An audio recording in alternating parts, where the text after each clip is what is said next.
Yo, what up guys, Daddy J nga pala ulit nagbabalik at magkukwento na naman si Daddy J na walang kakwenta-kwentang kwento. Okay?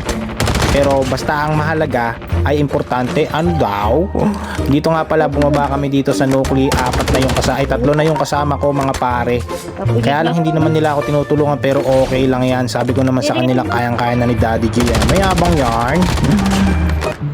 At dito may sumalubong dito at magdi-deliver na raw siya ng snowboard. Thank you pare. Kaya binakbakan na natin yan. Siyempre tuluyan na natin yan para makuha na natin yung snowboard. GG sa itol. Meron pang bonus na 117. Kaya tinesting ko na siya sa may kasama niya. Kaso nasira yung baril ko. At eto magdodogdag na si Daddy J. Kacha!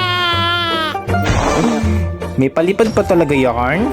Yung ako nang Eto, tamang dogtag muna tayo at nasilip ko yung isa niyang kasama sa container. Kaya pupuntahan na natin yan. Wala ka ng buhay, tol. Okay.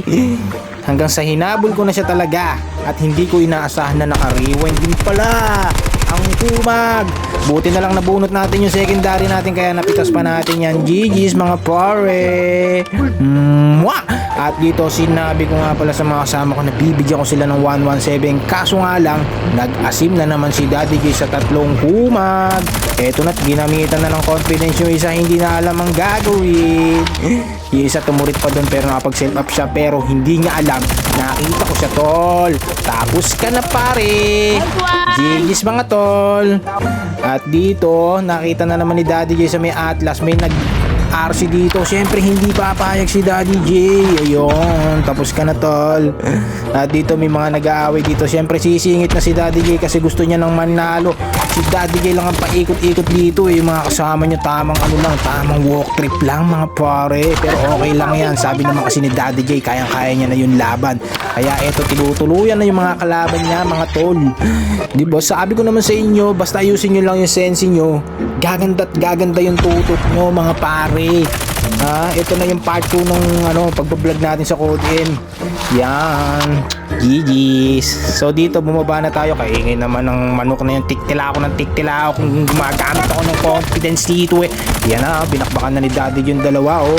Ito, nung napatay ko tong dalawa na to, kaingay naman ng manok na, bibigyan ko ng 117 tong mga to. Ganyan ako kabait mga pare sa mga viewers, sa mga nakakasama ko. Ito kasing mga kasama ko na to, hindi nila ako kilala kasi random to.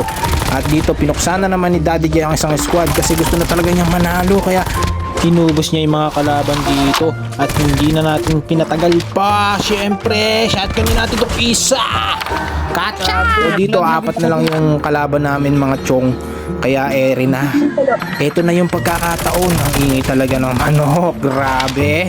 Galit ata sa akin eh. So sa mga gustong sumali sa akin dyan, abang-abang lang kayo sa live mga pare. At syempre tanggalin mo na yung camo ng AK-117 at BY para malagyan na natin ng skin yan. Yo, shoutout sa mga pogi na to. Okay? Kaya ako pinapatanggal para naman dadalhin nyo na lang sa akin para hindi ako mahihirapan, di ba? Para hindi tayo madelay sa laban. Okay? 24 kills si Daddy J. Shoutout sa squad na to ha. Keep on winning. GG's.